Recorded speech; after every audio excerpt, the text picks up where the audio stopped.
시간은 제목을 하나님의 계시로 한번 달아봤습니다. 자, 히브리서 보겠습니다. 히브리서 앞에 부분, 히브리서 1장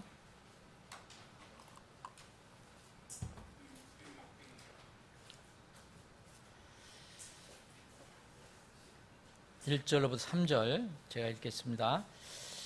지나간 때에는 여러 시대의 다양한 방식으로 대언자들을 통하여 조상에게 말씀하신 하나님께서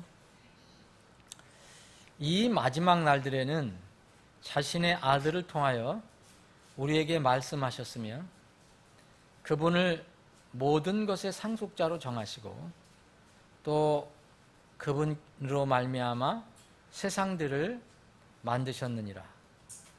하나님의 영광의 광채시요 그분 자체의 정확한 형상이시며 자신의 권능의 말씀으로 모든 것을 떠받치시는 이 아들께서는 친히 우리의 죄들을 정결하게 하신 후에 높은 곳에 계신 존엄하신 분의 오른편에 앉으셨느니라. 아멘. 지금 3절 읽었는데요. 하나님께서 뭔가를 이렇게 사람들에게 이렇게 말씀해 주시고자 원한다고 이렇게 말씀하고 있습니다. 그런데 그 말씀이 결국은 뭐냐? 3절에는 이제 예수 그리스도를 말씀하시고자 한다는 그런 결론이 나옵니다. 아버지 하나님, 우리 육체는 늘 피곤하고 또 지치고 또 강하지 못하기 때문에 이 세상에 어려움을 당할 때 힘을 발휘하지 못하고 참으로 곤고한 그런 시간을 보낼 때가 있습니다. 그러나 주님, 이 육체가 완전함을 잊고 다시 회복될 때가 있다는 주님의 약속의 말씀들을 저희들은 가지고 있습니다. 그날을 소망하며 저희들이 살아갑니다. 그때까지 우리가 우리의 육체도 잘 관리하고 건강을 유지하면서 주님께서 우리에게 맡기신 그 일들을 저희들이 효과적으로 그리고 기쁘게 감당할 수 있게 해주시기를 원합니다. 무엇보다도 많은 일들 중에서 하나님의 말씀의 진리를 사람들에게 전하고 나누는 일이 저희들에게 맡겨준 급한 일들입니다. 이 일을 잘 감당할 수 있게 도와주옵소서. 가장 기본적인 진리를 저희들이 공부하고 있습니다. 오늘은 하나님의 말씀 성경에 관해서 살펴볼 때에 하나님의 그 지혜, 하늘의 지혜로 저희들을 채워주시기를 원합니다. 하늘의 지혜가 아니면은 저희들이 세상에 나가서 사람들에게 말할 수 없고 또 그들을 설득시킬 수도 없습니다. 저희들을 사용하시되 늘 하나님의 말씀의 지혜로 저희들을 충만케 해 주시옵소서. 거룩하신 예수님의 이름으로 기도합나이다. 아멘. 하나님께서 이제 창조주 하나님이신데 보이지 않는 하나님, 우리는 이제 보이도록 주님께서 만드셨어요. 그래서 처음부터 하나님께서는 이 피조물을 향한 소통과 어떤 교통을 하기를 원하셨습니다. 이것을 이제 조금 좀 어려운 말로 하면 계시라고 하시죠. 계시. 사람은 사람에게 계시를 한다고 얘기하지 않습니다. 하나님의 특별한 어떤 전능하신 하나님께서 약하고 제한적인 사람들에게 뭔가 이렇게 알려주시고자 하는 것, 이것은 이제 계시록이라고 계시라고 하는데 그 대표적인 것이 이제 요한계시록, 그게 이제 마지막 때에 관해서 하나님의 그 뜻을 알려주시는 그런 내용이죠. 그래서 하나님께서 피조물 인간에게 하나님 자신이 어떤 분이신가, 그리고 하나님 자신이 가지고 계신 계획이 뜻이 뭔가, 계획과 뜻이 뭔가, 이것을 보여주시는 하나님 쪽에서의 일을 얘기하는 거죠. 그럼 왜 이게 계시가 필요한 겁니까? 하나님께서 왜 우리에게 하나님 스스로를 이렇게 알려주시는 것이 필요합니까? 우리 사람, 인간은 두 가지 점에서 반드시 하나님의 이렇게 알려주심, 이렇게 계시가 필요합니다. 하나님께서 그렇게 해주시지 않으면은 우리는 이렇게 약하고 제한적인 존재이기 때문에 우리가 스스로 이것을 알 수가 없어요. 아무리 기가 막히게 연구를 해도 하나님께서 필요한 것을 우리에게 알려주지 않으면 우리는 알 수가 없습니다. 그래서 우리는 하나님의 계시가 반드시 필요한데 어떤 면에서 필요하냐? 우리는 피조물이기 때문에 그렇습니다. 우리는 우리 스스로 난 게 아니고 하나님만 나는 스스로 있는 자니라 그랬어요. I am이라고 하는 것은 오직 하나님밖에 해당이 되지 않습니다. 근데 우리는 I am을 할 수가 없어요. 나는 스스로 존재할 수가 없습니다. 나는 피조물이기 때문에 그렇습니다. 그래서 성경은 창세기서부터 하나님께서 세상을 지으셨는데 또 마지막 날에 가장 창조 중에서 영광스러운 존재, 만물의 영장이라고 하는 사람을 만드셨다라고 얘기합니다. 그래서 만드신 어떤 주체가 있고 만드심을 받은 어떤 객체가 있습니다. 그래서 우리는 주체가 아니에요. 오직 주님께서 만드신 분입니다. 그래서 우리는 피조물이기 때문에 그 창조자 하나님께서 우리에게 알려주시지 않으면 다 알 수가 없어요. 우리 피조물이기 때문에. 창조자 하나님은 다 아시지만 이건 참 존재론적인 문제예요. 우리가 어떤 존재인가. 그래서 우리는 하나님의 그런 알려주심, 계시가 반드시 필요한 겁니다. 이거를 성경에서 많이 이야기하고 있어요. 특별히 시편 139편을 보면 인간이 어떤 존재냐를 시편 기자가 많이 이야기하고 있습니다. 존재가 어떤 존재냐. 하나님께서 우리가 알지 못했을 때 정말 어머니 뱃속에서부터 벌써 우리 존재를 파악하시고 그렇게 조성해 주셨다라고 얘기를 합니다. 또 우리는 또 하나 계시가 절대 필요한 것은 뭐냐?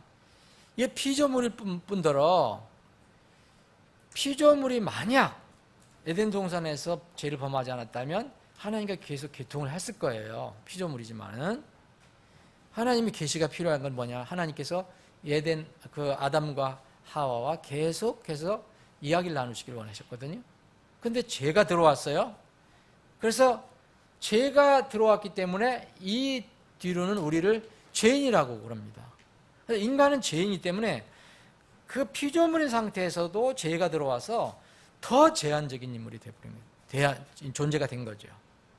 그래서 성경은 사람은 모두 죄이다. 하나님 영광에 이르는 사람이 아무도 없다. 의인은 없나니 단 한 사람도 없다라고 얘기합니다. 그러므로 하나님의 계시가 반드시 인간에게 필요합니다. 피조물이기 때문에 필요하고 또 더군다나 타락을 해서 죄가 들어왔기 때문에 더 영적으로 눈이 어두워졌어요. 그래서 우리가 스스로 하나님을 알아낼 수가 없습니다. 자, 그래서 하나님께서는 우리에게 계시를 주시는데 하나님께서 피조물에게 나타내 주시고 알려주시는 그런 범위 내에서만 우리는 알 수가 있습니다. 이 범위를 초과해서는 우리가 하나님을 알 수가 없어요. 인간의 자연적인 지식이나 도덕적인 자각을 통해서 하나님을 완전히 알 수 있는 길은 전혀 없습니다. 그래서 하나님의 말씀을 성경을 통하지 않고서는 하나님을 만날 수 없다는 것이 모든 사람이 정해진 운명입니다. 고린도 전서를 한번 보겠습니다. 고린도 전서 1장을 보겠습니다. 오늘 오후 말씀에 필요한 구절입니다. 20절, 21절 제가 읽겠습니다. 고린도전서 1장 20절, 21절. 지혜로운 자가 어디 있느냐? 서기관이 어디 있느냐? 이 세상의 변론가가 어디 있느냐? 하나님께서 이 세상의 지혜를 어리석게 만들지 아니하셨느냐? 하나님의 지혜에 있어서는 세상이 지혜로 하나님을 알지 못하였으므로 세상은 전혀 세상에 있는 무슨 지식이나 지혜로 하나님을 알지 못했습니다. 못합니다. 그래서 하나님께서는 하나님께서 복음 선포의 어리석은 것으로 믿는 자들 구원하시기를 기뻐하셨도다. 그럼 복음 안에 하나님이 들어있는 거 여러분들 아시잖아요. 복음 안에 하나님이 들어있는 걸 모르면은 구원을 받아도 의미가 없죠. 그거 받는 것도 아니고요. 그래서 하나님께서는 이렇게 세상의 지식이나 지혜로 알 수 없기 때문에 하나님께서 정하신 그 복음의 말씀으로, 근데 세상은 이걸 어리석은 거라고 얘기하잖아요. 근데 이렇게 이것을 믿는 사람들을 구원하시는 것을 기뻐하셨다라고 얘기합니다. 하나님께서 계시해 줘서 사람들이 받아들이는 것을 기뻐하셨다. 그래서 하나님께서는 그분의 은혜로 인간의 인식의 범위 안으로 들어오셔서 알려주시는 방법, 이것만이 타락한 피조물 죄인이 하나님을 알 수 있는 유일한 길이 되는 겁니다. 다른 것은 없어요. 여러분, 아무리 보리수나무 밑에 가서 금식하면서 아무리 깨달을 해도 하나님 모르는 거예요. 그건 엉뚱하게 깨달은 거예요. 그런 것은. 여러분, 하나님은 그렇게 해서 깨달아진 게 아니라 하나님께서 무언가를 우리에게 알려주셔야 되는 겁니다. 자, 그럼 하나님께서 세상의 지혜로는 하나님을 알지 못하였는데 하나님께서 우리에게 알려주셨잖아요. 여기 오늘 히브리서 보면은 지나간 때 여러 시대의 다양한 방식으로 대언자들을 통해서 조상들에게 말씀하셨다고 그랬어요. 하나님께서 그렇게 하셨어요. 하나님께서는요, 여기 그 창세기서부터 쭉 보시면 하나님과 이스라엘 사람들, 이방 사람들하고 교통할 때 보시면 어떻게 하셨는가, 이것도 일종의 하나님의 계시인데, 자, 이 여러 가지 다양한 방식으로 알려주셨어요. 물론 제일 이제 사람들을 통해서, 대언자를 통해서 이렇게 알려주셨죠. 하나님 이러한 분이다. 하나님은 자연을 통제하시는 분이고, 하나님은 자연을 다스리시는 분이고, 뭐 이 우주 만물을 만드시고, 여러 가지 방법으로 말씀하셨는데, 이 마지막 날들이라는 건 뭡니까? 예수님이 탄생하신, 예수님이 성육신하셔서 이 땅에 오신 그때부터 세상은 마지막 날들이에요. 여러분, 네, 그게 이 성경에서 마지막 날들이라 했거든요.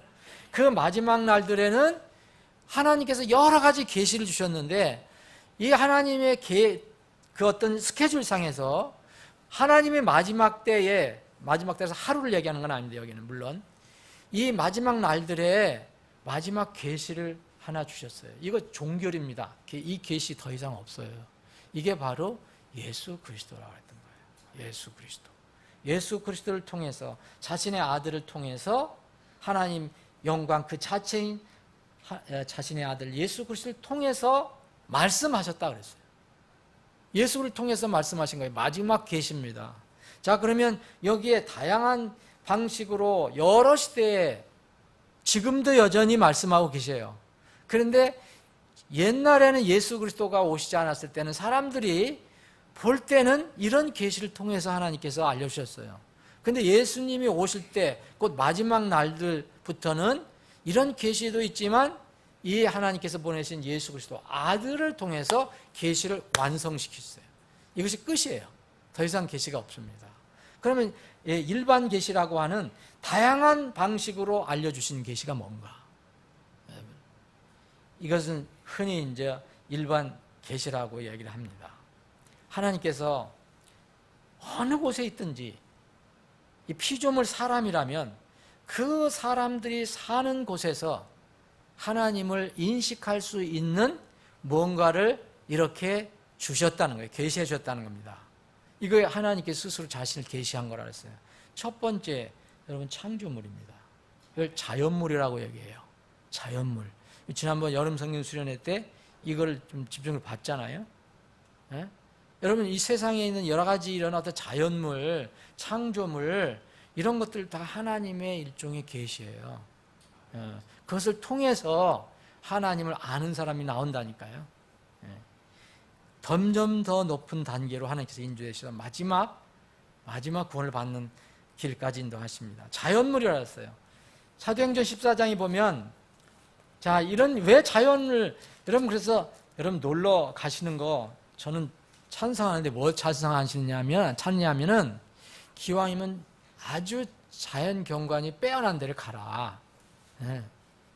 그런데 가서 참 심신도 쉬고 즐길 수도 있지만 그 자연을 보고 뭔가 깨달음이 있어야 된다는 거예요. 그게 우연히 생겼네 하고 돌아오지 마시고 저게 어떻게 저런 아름다운 것들이 어떻게 스스로 생길 수 있을까? 그래서 한번 뭔가를 한번 생각해 보라. 구원받지 않은 사람들하고 갈 때는 정말 빼어난 데로 가는 게 좋습니다. 놀이터만 있는 거 있잖아요. 막 재밌게 놀이만 하고. 근데는 별 느낌이 없어요. 근데 정말 조용하더라도 빼어난 곳이 있잖아요. 이런 데 가면 뭔가 숙연해지는 게 있어요. 자, 여기 사도행 14장 16절을 보면 그분께서 지나간 때에는 모든 민족들이 자기들의 길로 걸어가도록 허락하였으나 그럼에도 불구하고 선한 일을 행하시고 우리에게 하늘로부터 비를 주시며, 이게 자연을 얘기하시는 거예요. 지금 결실의 계절을 주사 음식과 기쁨으로 우리 마음을 채워주심으로 증거 없이 자신을 내버려 두지 아니하셨느냐. 이것도 우리 여러분 성경에 한번 살펴봤는데, 여러분 이따 끝나고 저녁 드실 때 여러분 음식 보면서 성경 말씀에 이 음식을 통해서도 하나님을 깨닫게 하신다 그랬어요. 그죠? 네. 이 음식은 어떻게 왔습니까? 여러분, 하나님께서 좋은 계절 주시고 비와 바람, 알맞은 그 어떤 햇빛 주시고, 그래서 그 결실이 있거든요. 그 결실이 있기 때문에 우리가 먹는 거예요. 네. 그래서 정말 하나님 안 믿는 사람들은 정말 무례한 사람들이에요. 무례한 사람들이. 네? 하나님이 이렇게 은혜를 베풀어 주셨는데, 그래서 증거 없이 자신을 내버려 두지 않았다. 맨 증거예요. 맨 계시예요. 자연물을 통해서 살아계신 하나님을 만날 수 있습니다. 사도행 17장은 그래서 뭡니까? 하나님께서는 온 민족들을 이렇게 세상에 퍼뜨려 살게 하시고 민족들과 민족들 사이에 경계를 두시고 또 그들의 때를 두시고, 이런 걸 통해서 뭔가를 사람들이 더듬어서 하나님을 구하게 하시려고. 그래서 창조물, 이 자연물이 바로 하나님이 계시하는 거, 하나님 스스로를 계시해 주시는 겁니다. 이 시편 19편을 읽어보면 그 시편 기자는 벌써 그 아름다운 이 자연물을 통해서 하나님이 거기 계시다는 것을 깨닫습니다. 두 번째는 하나님의 일반 계시는 뭘까요? 성경에 많이 나오는데 우리가 흔히 이야기하는 역사입니다. 역사는요, 누가 막 역사의 수레바퀴를 막 돌리려고 하지 않아도 돌아가고 있어요. 지금 그 역사는 성경에 누가 움직이고 계시느냐? 주님이 움직이신다고 그랬어요. 여러분, 개인의 역사가 있어요. 최영주 형제의 개인의 역사에 40년 동안의 역사가 있거든요. 돌아보면 40년 맞잖아요. 40년 동안의 역사가 있어요. 개인 역사, 퍼스널 히스토리가 있는데, 개인 역사를 보면은 별거 별거 다 있겠죠. 옛날에 간증 들었는데 교통사고 나서 붕 떴다가 죽을 뻔하는 거, 이것도 개인 역사의 하나예요. 그렇죠? 아픈 거지만 이런 역사가 다 있어요. 이 개인의 역사, 이 역사 누가 주장하시는지 아시죠? 여러분들 마음대로 막 골부리고 마음대로 주님 부정하고 완악하게 가도 하나님께서 어떤 면에 용인하시는 거예요. 그냥 참고 계시는 거예요. 정말 어떤 때는 막으시는 경우가 있거든요. 그럼 아무리 하려도 안 돼. 그거는 바울 사도의 개인 역사가 있거든요. 예수 그리스도를 믿는 사람을 잡아서 감옥에 가두고 죽이는 것이 자기 사명이, 자기 역사에 가장 좋은 거로 생각하고 갔는데, 자기가 막 굴러가는 것 같지만, 자기 역사를 굴러가는 것 같지만 주님이 딱 나타나셔서 자기가 가는 역사를 딱 막으시잖아요. 자기가 하는 그 역사를 뭡니까? 하나님의 역사로 돌려버리십니다. 그걸 완전히 바꿔버리잖아요. 누구든지 다 개인의 역사 안에는 바로 그것이 하나님의 역사입니다. 잠언 19장 21절에 이런 말씀이 있어요. 여러분, 사람의 마음에 많은 계획이 있을지라도 주의 뜻 그것만이 서리라. 그럼 역사 아니에요, 여러분? 그게 역사예요. 여러분들 마음대로 사는 것 같지만 좋은 일은 참 감사하지만 하나님과 멀어지고 하나님 말씀을 어긋나고 이런 것은 하나님이 정말 이렇게 하고 이렇게 보고 계시다는 것만 알고 계세요. 이게 하나님 역사에 이것도. 여러분 개인만 그렇습니까? 나라와 민족 누가 지고 계신다 그랬어요? 여러 번 말씀드렸잖아요. 누가 지고 계세요? 하나님 계세요. 그분께서 그랬잖아요.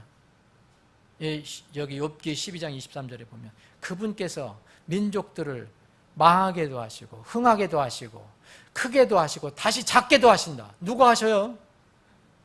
하나님이 하시네요. 역사는 누구 겁니까? 하나님의 역사입니다. 역사를 통해서 사람들이 하나님을 알아야 돼요.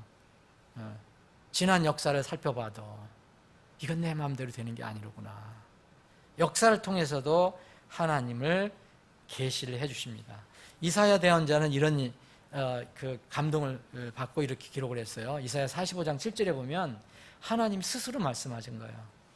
나 하나님, 나는 빛도 짓고 어둠도 창조하며 평안도 만들고 재앙도 창조하나니 나 주가 이 모든 일을 행하느니라. 여러분 사람의 역사를 보세요. 인류의 역사를 보세요. 맨 있잖아요. 빛, 어둠, 평안, 그 재앙이 또 얼마나 많아요. 네? 근데 주님께서 뭐 하시냐면 이건 내가 다 만드시는 거라고 그랬어요. 이 말은 역사, 인류의 역사는 주님께서 그 역사의 수레바퀴를 돌리고 계신다는 것을 알 수가 있습니다. 그래서 이런 걸 보면 이건 내가 마음대로 할 수 없는가, 할 수 있는 게 아니야. 그냥 뭔가 절대적인 어떤 분이 있어. 사람이 이렇게 마음이 이제 겸손하고 낮아지게 되면 하나님께서 점점 그 계시를 더 밝게 해주시거든요. 나중에는 예수 그리스도를 꼴이 나게 해요. 왜냐하면 아무리 계시를 받아도 구원을 못 받으면 무슨 소용이 있어요? 그리고 여러분 참 묘하잖아요. 우리는 어떻게 만들었다 그랬어요? 하나님께서 하나님의 모양을 따라 하나님의 형상으로 만들었다 그랬어요. 이미지. 하나님의 모습을 우리가 잘 몰라요. 그분이 영이시니까. 근데 보이는 우리에게 이렇게 말씀하셨어요. 하나님의 이미지로 만들으셨다.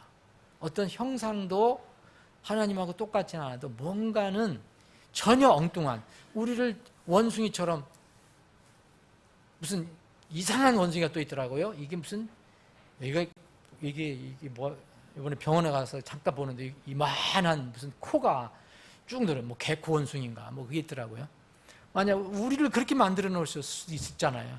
그렇게 안 만드시고 하나님의 형상을 따라 만드셨다고 그랬으면 하나님도 우리와 비슷하지 않나. 예수님도 우리 몸을 입고 오셨고, 네. 분명히 우리를 만물의 영장으로 만드셨다. 영장으로 만드셨다는 건 뭐냐면 다르다는 거죠. 다른 피조물하고 다른 게 뭡니까? 여러 가지가 있겠지만 그 중에 자 영혼, 육은 다 동물 다리 있어요. 네. 그런데 다른 동물하고 차이가 하나님과 교통, 하나님의 형상을 따라 만들어진 영 문제입니다. 이걸 우리 쪽에서 얘기하면 양심이에요. 양심.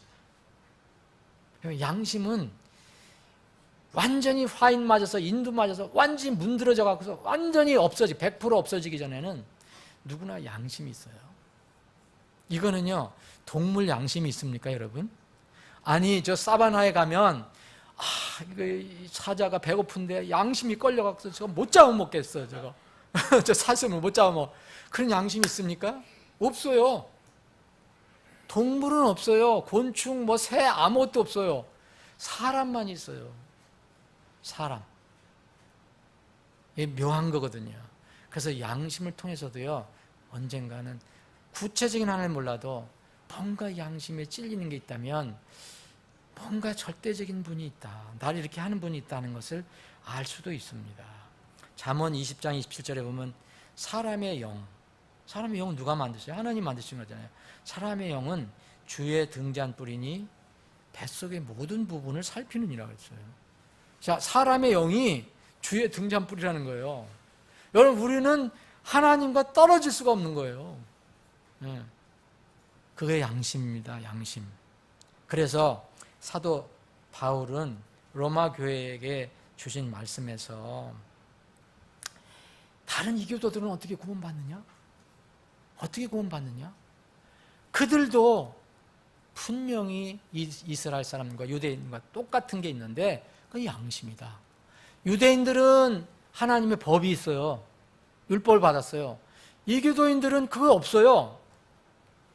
근데 양심이 있다는 것은 동일해요. 그래서 이교도인들은 그 법은 없어도, 하나님의 법은 없어도, 실제로 율법을 받은 적이 없어도 그 양심, 똑같이 사람이 가지고 있는 이 양심 때문에 하나님을 인정을 하게 된다는 거죠. 네? 로마서 1장 14절에 보면 율법을 소유하지 않은 이방인들이 본성을 통해 율법 안에 들어있는 것들을 행할 때에 이런 사람들은 율법을 소유하지 않아도 자기에게 율법이 되나니, 자, 일방인들이 본성을 통해서 뭔가를 이렇게 안다는 거죠. 자, 이런 사람들은 또한 자기 양심이 증언하며 자기 생각들이 서로 고소하고 변명하는 가운데 자기 마음속에 기록된 율법의 행위를 보이느니라. 만약 이교도들이잖아요. 이게 하나의 율법이 없잖아요. 근데 하나님의 그 사람들은, 하나님의 백성들은, 유대인들에게는 율법을 주셨어요. 근데 율법은 하나님의 거룩하신 기준을 표현한 거거든요. 여러분, 간단히 십계명 얘기하세요. 십계명. 이교도들은 1계명서부터 4계명까지는 아무 의미가 없어요. 그런데 다섯 번째 계명은 너 부모를 공경하라는 거 아니에요? 그러면 그 이교도들은 하늘에서 나오지 않는다, 땅에서 솟아나오지 않는 이상 그래도 그들도 부모가 있어요. 부모에 대한 어떤 양심이 있어요. 여섯 번째 계명은 살인하지 말라거든요. 이게 이스라엘 백성들은 율법을 가지고 있기 때문에 살인하면 하나님의 법이기 때문에 양심이 찔리는 거예요. 그런데 이교도들은 법이 없어요. 그런데 법이 없는 이교도들이 다른 사람 죽이려면 양심이 걸린다는 거예요. 마찬가지예요. 간음하지 말라. 이런 것도 이교도들 똑같아요. 도둑질하지 말라. 거짓 증거하지 말라. 탐심 갖지 말라. 이런 거. 이 유대인들하고는 똑같은 그런 느낌은 아니더라도 뭔가 마음에 걸린단 말이에요, 여러분. 여러분, 하나님의 법을 모르는 사람들이 얼마나 착하게 사는 사람들 많은지 여러분들 아시죠? 양심이 있어서 그래요. 뭔가 양심이 있어서야 돼요. 물론 그 사람들이 종교적으로 뭔가 나가려고 하는 있지만 양심이 있으니까. 동물들 세계는 그런 게 없어요. 그래서 양심이 이제 꿈틀거릴 때 이제 하나님 말씀을 들으면 그리스도의 영이 오는 겁니다. 그리스도의 영이 임하시는 거잖아요. 우리 영으로 가지는 불완전하니까 그리스도의 영이 임하십니다. 그래서 로마서 8장 9절에 보면 그리스도의 영이 없으면 그리스도인이라고 할 수가 없다 그랬어요. 여러분, 우리가 구원받는 걸 뭐라 그랬어요? 침례가 구원의 예표인데, 이것은, 자, 베드로전서 3장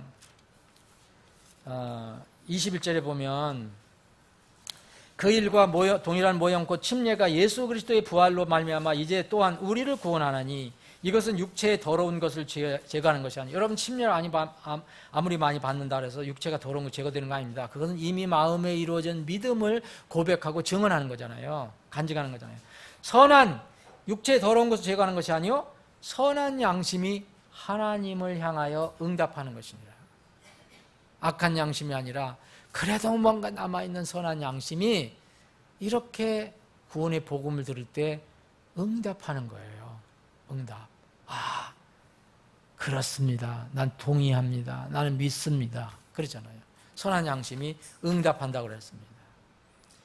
이게 하나님께서 우리에게 주시는 계시예요. 그래서 아무도, 여러분, 이 로마서 1장에 보면 뭐라 했습니까? 나중에 하나님 심판하실 때 나는 특별 계시도 못 받았는데요. 그렇게 얘기할 수 있다 그랬어요? 못한다 그랬어요. 변명을 할 수 없다 그랬어요. 사람은 아무도 나중에 하나님 앞에 서서 변명 못합니다. 여러분, 일반 계시를 주면 그걸 받아들이면 하나님은 또 다른 앞에 빛을 비춰주게 되어 있어요. 여러분, 어떤 사람들이 순간적으로 구원받는 사람이 있지만 뭔가를 인생의 본질이나 뭐에 이렇게 자꾸 이렇게 생각하다가 점점점 밝은 빛으로 가서 구원받는 경우가 많이 있습니다. 저 같은 경우도 그렇고요. 바울 사도 같은 경우는 순간적으로 구원받았지만 그런 사람들은 참 많지는 않습니다. 자, 그러면 하나님 이게 일반 계시인데 그러면 뭐라 그랬어요? 오늘 본문 말씀에 보면 이것은 이제 쭉 그렇게 해오셨다가 마지막 때 마지막 날들에는 이 계시를 완성하셨다. 마지막 날들은 자신의 아들을 통해서 하나님께서 세상에 말씀하셨다 이렇게 얘기했어요. 자신의 아들을 통해서 예수 그리스도를 보내주셨어요. 예수 그리스도 보내주신 게 하나님의 말씀입니다. 예수 그리스도를 통해서 하나님이 세상과 말씀하기를 원하시는 거예요. 그분 이름도 예수 그리스도 이름도 말씀이에요. 태초에부터 계셨던 말씀이에요. 이것이 이제 특별 계시인데 특별 계시라고 하죠. 우리 흔히 이제 특별 계시라는데 특별 계시 여러분 하나님은 이제 그 영이시잖아요. 영이시니까 볼 수도 없다고 성경은 얘기합니다. 그런데 하나님께서 이런 영이신 하나님께서 사람들에게 영으로만 있으면 전혀 사람들을 모르잖아요. 그래서 하나님께서 구약 성경에 보면 종종 이렇게 드러내실 때가 있었어요. 그게 바로 이제 예수님인데 그 창세기 18장에 보면 여러분 그 소돔과 고모라를 멸망시키려고 나타난 천사 중에서 천사 3명 중에서 한 명이 독특한 분이라는 걸 알수가 있죠. 그 아브라함과 대화를 하는 분. 그분이 스스로 뭐라 했어요? 주라고 얘기하잖아요. 아브라함이 주라고 얘기하잖아요. 그분이 무슨 결정해요? 아니, 천사가 뭘 결정하겠어요? 그분이 다 결정합니다. 그걸 멸망 안 시키겠다. 50명 있으면 내가 의인 50명 있으면 내가 멸망 안 시키겠다. 누가 결정합니까? 천사가 할 수 있습니까? 하나님께 물어보고 결정해야 되나요? 안 해야 되나요? 근데 그분이 결정하세요. 이분이 바로 성육신 전에 구약에 나타나신 현현하신 그리스도입니다. 하나님. 이렇게 특별하게 나타날 때가 있어요. 아브라함은 그분을 만난 거예요. 아브라함은 이 특별한 하나님의 현현이 가끔 나타납니다. 여러분, 그래서 이 마지막 때에는 이 하나님께서 말씀이 육신이 되어 우리 가운데 거하심에 그랬어요. 이것이 성육신이에요. 이게 그리스도의 탄생이에요. 우리가 그분의 영광을 보니 하나님의 독생하신 분의 영광이요 은혜와 진리가 충만하더라. 주님께서 그렇게 오셨습니다. 이것을 우리는 마지막 완성된 계시라고 얘기합니다. 완성된 계시. 지금은요 자연물만 얘기해서 끝내는 게 아니에요. 자연물을 얘기하고 양심을 얘기하도록 나중에 꼬린 지점은 예수 그리스도가 돼야 돼요. 지금 시대에는 복음을 선포하라는 거예요. 구약 시대에는 복음을 선포하라는 말이 없어요. 진리는 나눌 수 있지만 구약에는 복음을 선포하라 그랬어요. 그래서 고린도전서 15장 앞에 부분을 보면은 복음을 선포하는 그 내용이 뭡니까?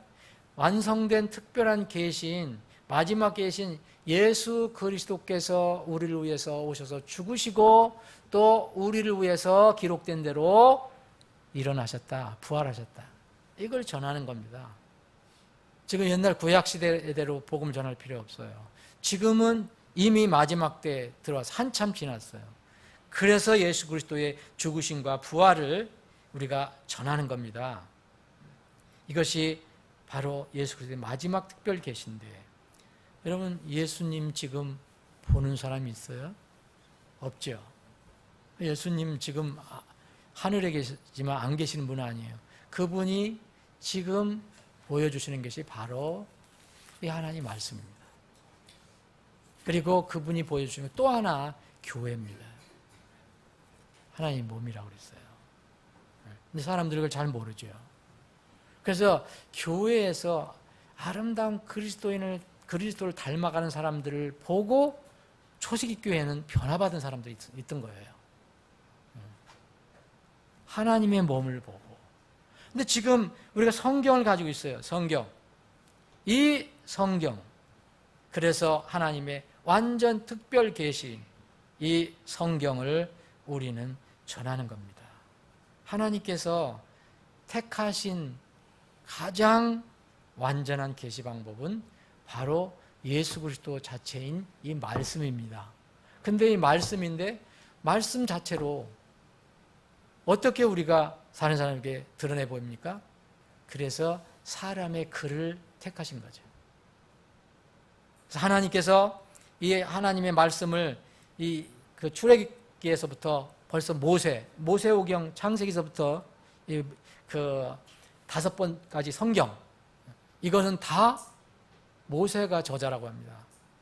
물론 모세가 그걸 다 보고 한 건 아니지만 하나님 감동을 해서 쓰게 하셨으니까 창세기 17장에 보면 하나님께서 그랬어요. 너 이거 글로 기록해. 글로 기록하라 그랬어요. 글로 기록하라. 그래서 계속 그 뒤로부터는 계속 글로 기록하라. 기록하라 나와요. 출애굽기 17장 14절, 24절, 4절, 12절, 31절, 34절, 신명기, 여호수아, 예레미야, 마태복음 4장 4절에 보면 예수님께서 말씀하셨잖아요. 사람이 빵으로 살 것이 아니요 하나님 위에서 나오는 모든 말씀을 살 것이니라. 하나님 말씀이 공중에 날아다니면 보이나요? 안 되니까 사람의 제한적인 사람을 위해서 기록을 하게 된 겁니다. 그래서 우리는 예수님의 이름이 태초에 있던 말씀인데 지금 이걸 말씀이라고 또 불러요. 하나님의 말씀. 거룩한 글이다 라고 이야기합니다. 왜 이렇게 택하셨는지 여러분 아시죠? 왜 하나님께서 여러 가지 계시 방법 중에서 도구를 왜 사람의 글을 택하셨나? 그전에도 우리가 한번 시연도 해보고 그랬는데 사람은 제한적입니다, 지금. 그리고 더군다나 죄를 졌어요. 우리가 구원을 받아서 여전히 죄성이 있어요. 그래서 사람이 제한적이고 정말 인간적인 것 중에 가장 두드러진 것 중에 하나예요. 뭐죠? 쉬 잊어버리는 거예요. Dear Lord, remind me예요, 진짜로. 왜냐하면 사람이 정말 주여 날 늘 기억나게 해달라고. 이 사람이 여러 가지 부족한 게 많지만 그렇게 죄로 타락한 뒤에 나타난 게 자꾸 잊어버리는 거예요. 나이 들면 더 깜빡깜빡해. 오늘 아까 이렇게 교제하면서도 이분은 이렇게 얘기하는데 이분은 그거 아니잖아요. 왜 그걸 거꾸로 얘기를 하세요? 서로 모르는 거예요.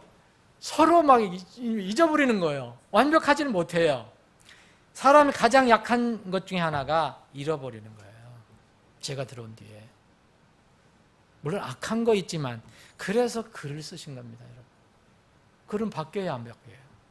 그걸 사람들이 변개하려고 애를 쓰기 전에는 글을 한번 쓰면은 그만입니다. 그래서 성경이 나오게 된 거예요. 성경, 거룩한 하나님 말씀. 하나님이 요새 문명이 발달해갖고서 녹음 스마트폰 떡 틀리면 막 노래 나오고 나와있잖아요. 하나님이 그런 능력이 없어서 구시대의 하나님이라 그렇게 못해서 하는 게 아니죠. 전능하신 분인데 가장 인간에게 가장 증거가 될 수 있는 가장 좋은 그런 방법은 바로 기록하는 겁니다. 기록하는 거. 하나님의 말씀을 그냥 기록하게 한 거예요. 그게 바로 성경입니다. 기록의 중요성은 여러 번 말씀드렸어요. 여러분 지금 누구한테 옆에 있는 사람에게 여러분들 귓속말로다가 A는 B다 이렇게 얘기해봐요. 그 다음 사람이 얘기해봐요. 그래서 A는 B다 이렇게 얘기하다가 나중에 끝에는 B는 F다 이렇게 나와요. 사람은 그래요. 근데 성경 기록은요, 창세기 1장 1절이 끝까지 가요. 어떤 사람이 똑같은 그 글은 변하지 않으니까. 예수님이 변하지 않는 것처럼 성경도 변하지 않는 겁니다. 그러니까 마귀가 하는 것이 그거를 변개시키려고 애쓰는 거예요.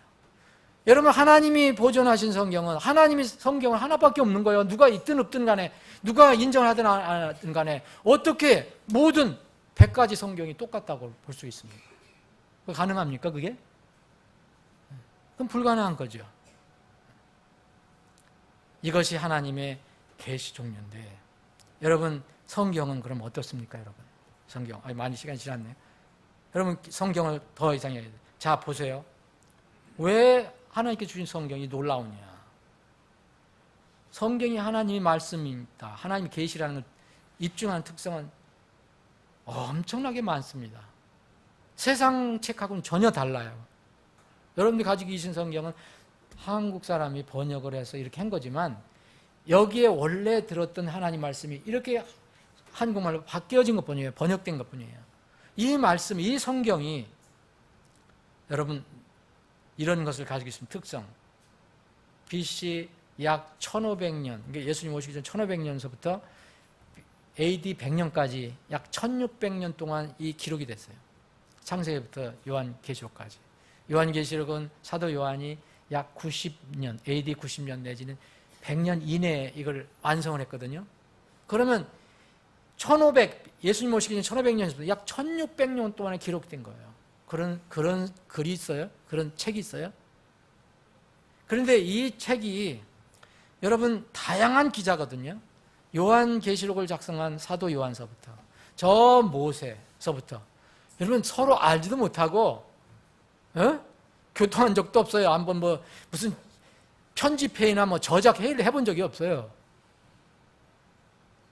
근데 한 분이 저자시기 때문에 성령 하나님 한 분 저자시기 때문에 다양한 직업 가지고 지식도 다르고 가문도 틀리고 성격도 틀리고 배움도 틀리고 라는 사람들이 성경은 놀랍게 통일성을 가지고 있어요.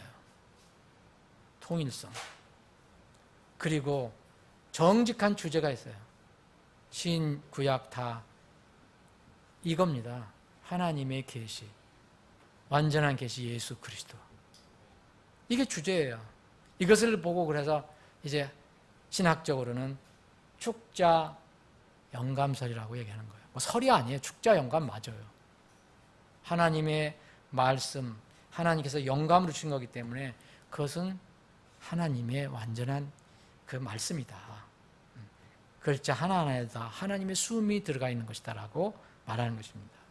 통일성이 있으니까 완전하죠. 그래서 성경은요, 여러분 성경에 흠이 많다, 뭐 오류가 많다고 찾아내는 사람들이 요새 있지만 여러분 성경은요 완전하다고 얘기합니다. 주의 말씀은 순수한 말씀들이니 흙도가 아니에 정죄하여 7번 만든 은같도다. 완벽한 걸 얘기하는 거예요. 7번 단련해서 만들었다. 오 주여 주께서 그것들을 지키시며 그것들을 이제부터 영원토록 보존하시리다. 하나님께서 이렇게 약속하셨어요. 이런 말씀이 뭐 한두 군데입니까? 여러분? 그런데 성경은 또 베드로후서 1장 16절에 보면 교묘히 꾸며낸 이야기들이 있다 얘기해요. 교묘히 꾸며낸 이야기들. 성경하고 대비가 되는 겁니다.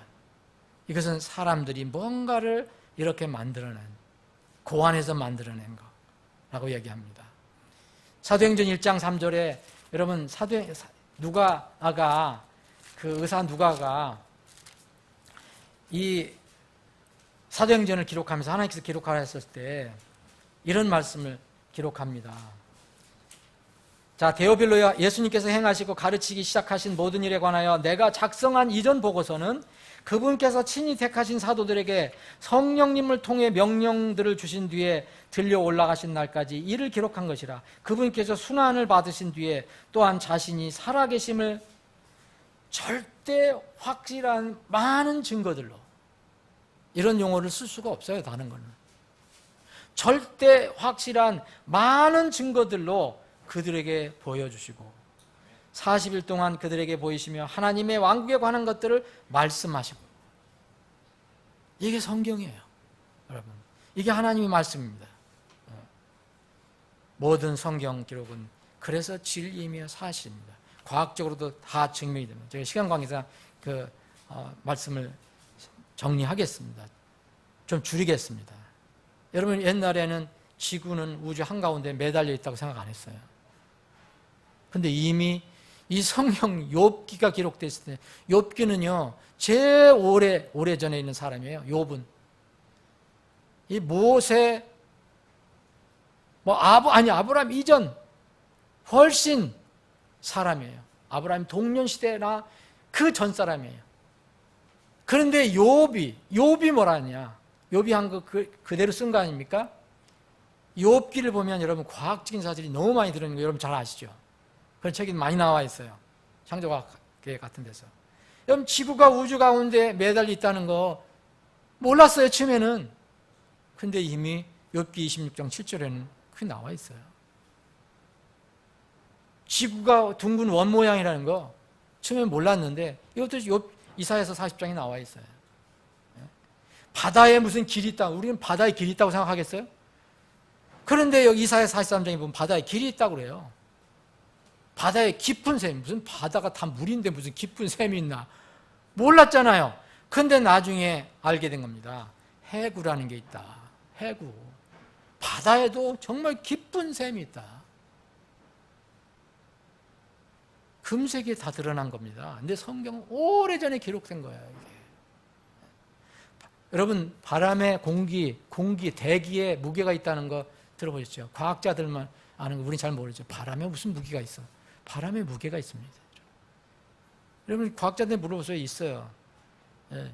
여기 17세기 갈릴레오가 이걸 처음 발견했다고 그래요. 욥기 28장 25절에 보면 바람에는 공기에 무게가 있다고 얘기해요. 뭐 이런 거 끝도 없어요.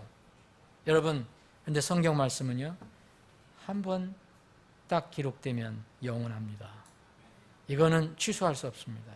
변하지 않고 모두 이루어지면서 영원합니다. 여러분 하나님께서 예수님께서 그랬어요. 하늘과 땅은 없어질지라도 하나님의 말씀은 없어지지 아니하리라. 내 말은 없어지지 아니하리라. 여러분 디오클레시안이라는 로마 황제가 있었어요. 바로 이제 313년에 공인이 되기 전에 아주 지독한 이 기독교 핍박한 황제 디오클레시안. 이 사람은 기독교인들을 우리 얼마나 감사합니까? 이렇게 예배 편안하게 드리는 예배 금지령을 내렸어요. 그리고 그들이 가지고 있는 성경을 다 파괴시켜버리라고 그랬어요. 이런 칙령을 내린 사람이에요. 그래서 그때 이후로 이걸 어기는 사람들은 다 사자밥에 던져버렸어요. 여러분 지금 사자밥에 안 가 있잖아요. 정말 어떻게든지 인간의 힘으로 다 그렇게 하려고 그랬어요. 여러분 1778년에 유명한 볼테르 여러분 아실 거예요. 18세기 유명한 무신론자예요. 근데 세상에서는 굉장히 유명한 학자로 알려져 있습니다.